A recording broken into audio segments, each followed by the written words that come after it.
अगर आप sciatic pen की वजह से परेशान हैं और आप इसको मिक्स करते हैं विद डिस्क बल्ज, यानी कि आप समझते हैं कि जो आपका sciatic पेन है वो आपके डिस्क बल्ज की वजह से है, लेकिन हो सकता है आपकी कंडीशन के पीछे मेन रीजन जो है वो पिरिफॉर्मस सिंड्रोम हो। पिरिफॉर्मस सिंड्रोम में बेसिकली आपको आपके लोअर बैक या फिर आपकी जो हिप रीजन है वहां से पेन स्टार्ट होकर आपकी टांग के पिछले हिस्से से होता हुआ आपके पांव तक रेडिएट करता है, जिसे हम sciatica बोलते हैं। पिरिफॉर्मस सिंड्रोम बेसिकली आपका एक पिरिफॉर्मस छोटा सा मसल आपके हिप रीजन में लाई करता है और ये sciatic नर्व के बिल्कुल ऊपर से पास करता है। तो अगर किसी वजह से आपका पिरिफॉर्मस मसल टाइट या फिर इन्फ्लेम्ड होता है तो ये आपके pain, numbness and tingling cause कर सकता है आपकी पूरी टांग में। तो इसमें आपने टेंशन बिल्कुल नहीं लेनी, क्योंकि आज मैं आपको बताने वाला हूँ 5 ऐसी इफेक्टिव एक्सरसाइजेज जो आपके पिरिफॉर्मस मसल को रिलैक्स करेंगी और आपका जो पेन, नमनेस एंड टिंगलिंग हो फील होती है आपकी बैक ऑफ द लेग पे, उसको बिल्कुल हमेशा के लिए खत्म करेंगी। तो वीडियो को एंड तक लाजमी देखिएगा, क्योंकि एंड वाली एक्सरसाइज सबसे ज्यादा इफेक्टिव हो सकती है।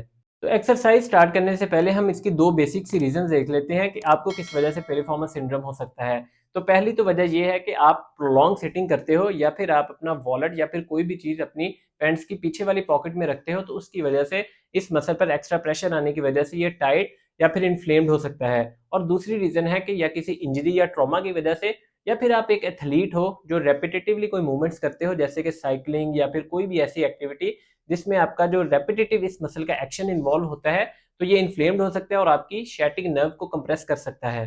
तो चलिए मूव करते हैं हमारे ट्रीटमेंट सेक्शन की तरफ, जिसमें हम सबसे पहले एक्सरसाइज परफॉर्म करेंगे सीटेड पिरिफॉर्मस स्ट्रेच।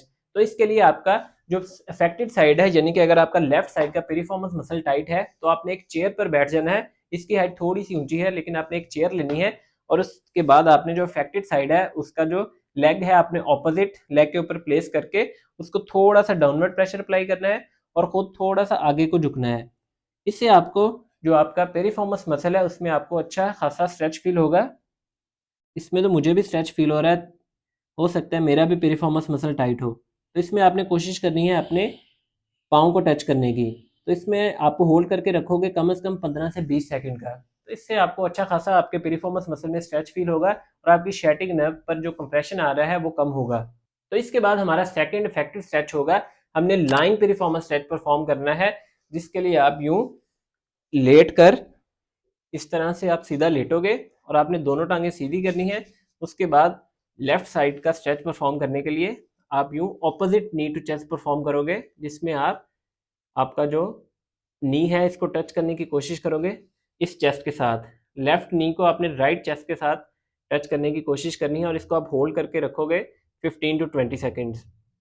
इससे भी आपको पेरिफॉर्मस मसल में आपको एक प्रॉपर स्ट्रेच फील होगा।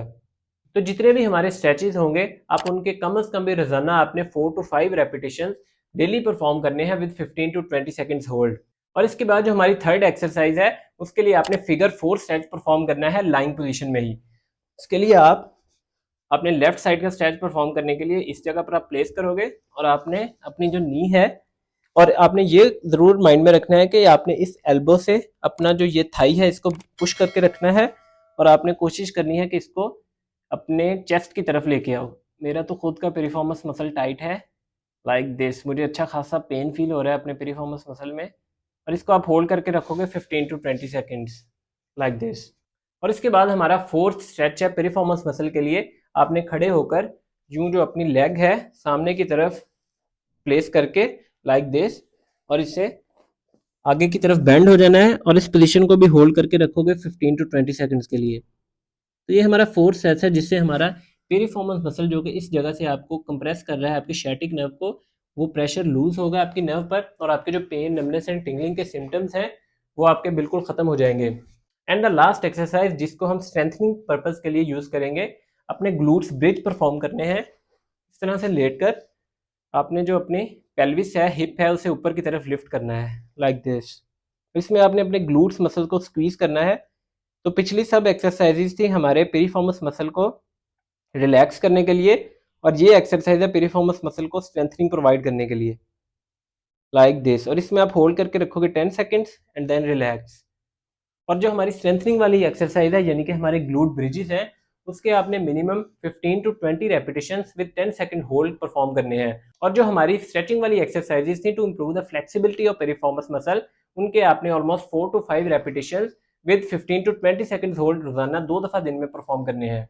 तो ये बेसिकली 5 एक्सरसाइजेस थी to improve your piriformis syndrome, जिससे आपकी pain, numbness and tingling across your leg बिल्कुल खत्म हो जाएगी। और आप इंशाल्लाह अगर आप इसे 2 to 3 वीक्स फॉलो करते हो तो पहले ही वीक में आपका दर्द काफी ज्यादा कम हो जाएगा और अगले 2 वीक में आपका दर्द ऑलमोस्ट 80 to 90% रिकवर हो जाएगा। तो वीडियो को लाइक जरूर कीजिएगा और मुझे कमेंट सेक्शन में लाजमी बताइएगा आपको इनमें से कौन से सेट से सबसे ज्यादा इफेक्टिव रिजल्ट्स मिले, और चैनल को सब्सक्राइब जरूर कीजिएगा फॉर मोर एजुकेशनल वीडियोस। तो मिलते हैं इंशाल्लाह नेक्स्ट वीडियो में, तब तक के लिए अल्लाह हाफिज।